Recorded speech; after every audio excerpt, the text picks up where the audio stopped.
The alarm on the mining moon screamed at midnight, and I knew, before I even opened my eyes, that they had finally found me. 3 ships broke through the clouds above Doran's Reach, their engines silent in a way that only the most advanced military craft could manage. I had spent 11 years training myself to recognize that silence. It was the sound of my mother's fleet. I sat up in bed so fast that Daniel woke beside me, his hand already reaching for the emergency light switch out of pure habit. "Vey, what is it?" he asked, his voice rough with sleep but steady, the way it always was when something needed to be steady. "They found me," I whispered. He did not ask who. He had known for 2 years that I was hiding from something enormous, something that could reach across a galaxy if it wanted to. He never pushed me to explain. He just trusted that when the truth mattered, I would tell him. That trust was the reason I had stayed on this cold little moon longer than any sensible fugitive should have. I pulled on my jacket and moved to the window. The 3 ships were descending in a slow, deliberate arc, landing lights sweeping across the refinery towers like searchlights hunting for something small and precious.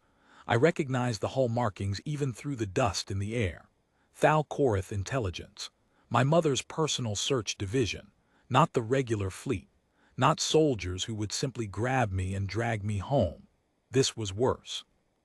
This meant she had sent people trained to be patient, to watch, to wait until I made a mistake. "We need to move," I said. Daniel was already pulling on his boots. He worked in the refinery by day, but he had grown up on a border colony where danger came without warning, and some habits never leave a person. He grabbed the small case by the door, the one we kept packed for exactly this kind of night, though neither of us had ever truly believed we would need to use it. "Where do we go?" he asked. "The lower tunnels," I said. "The old mining shafts under the second refinery. If we can reach them before sunrise, there's a transport hidden there that nobody on this moon knows about except me." He did not question why a mechanic's girlfriend from nowhere would have a hidden transport ship buried under a mining colony. He simply nodded and followed me out into the freezing night air. The streets of Doran's Reach were empty, lit only by flickering utility lamps and the distant glow of refinery fires.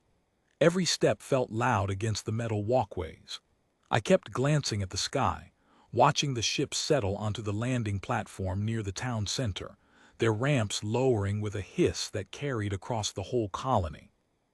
"They'll search the residential blocks first," I said, mostly to myself. "That gives us maybe 20 minutes before they reach this side of town." "Then we run," Daniel said, and there was no fear in his voice, only focus. We cut through the narrow alley behind the supply depot, our breath turning to fog in the cold.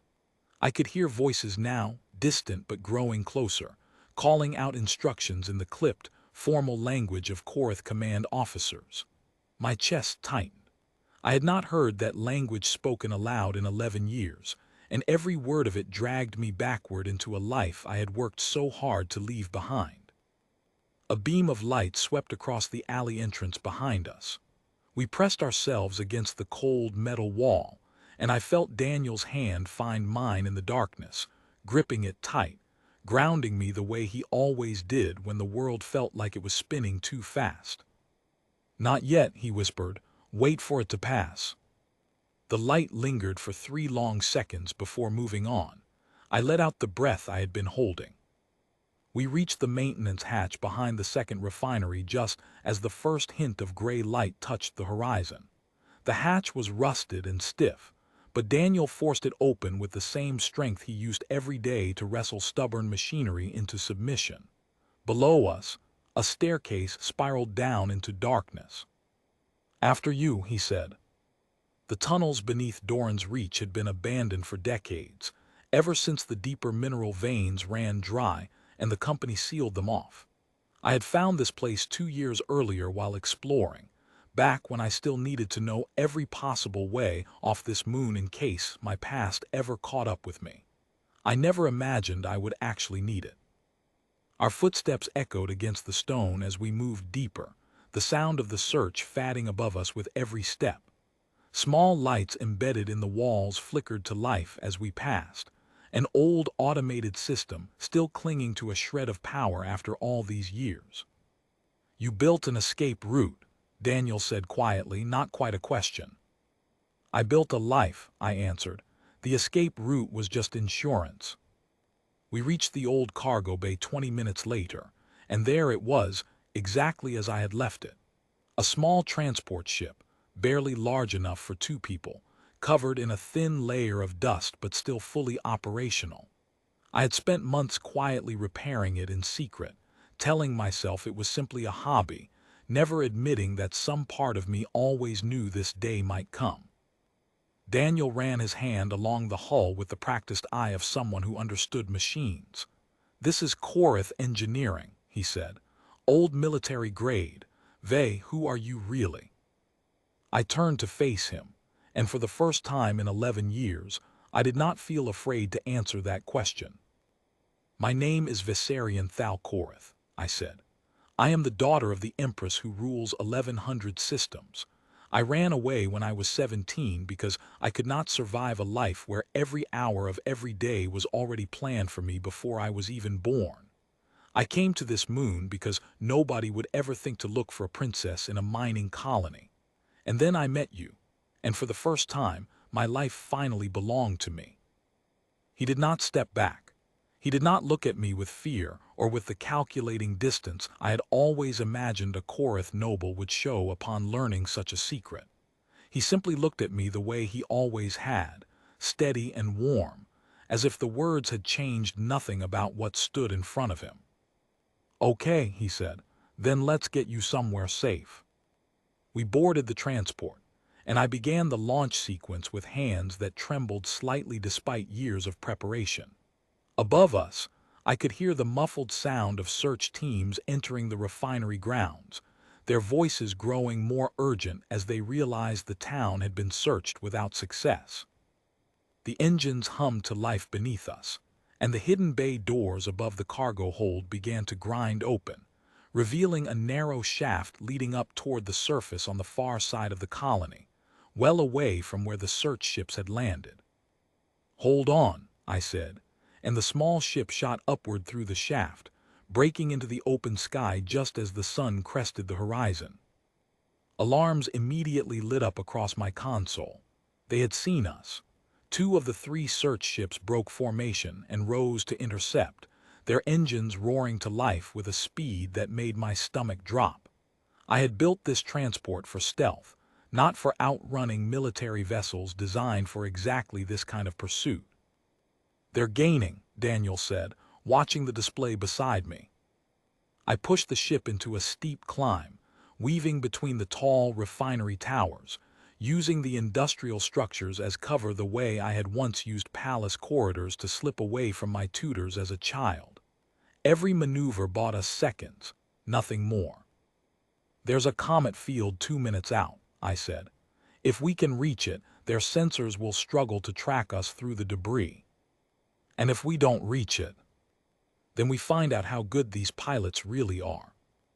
The ship shuddered as a warning shot passed close enough to rattle the hull, not meant to strike us, only to signal that they wanted us to stop. My mother's people never fired to harm.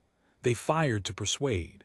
That was almost worse, because it meant they were utterly confident they would catch us regardless. I pushed the engines past their safe limits, and the comet field appeared ahead of us, a scattered belt of ice and rock catching the early sunlight in brilliant flashes.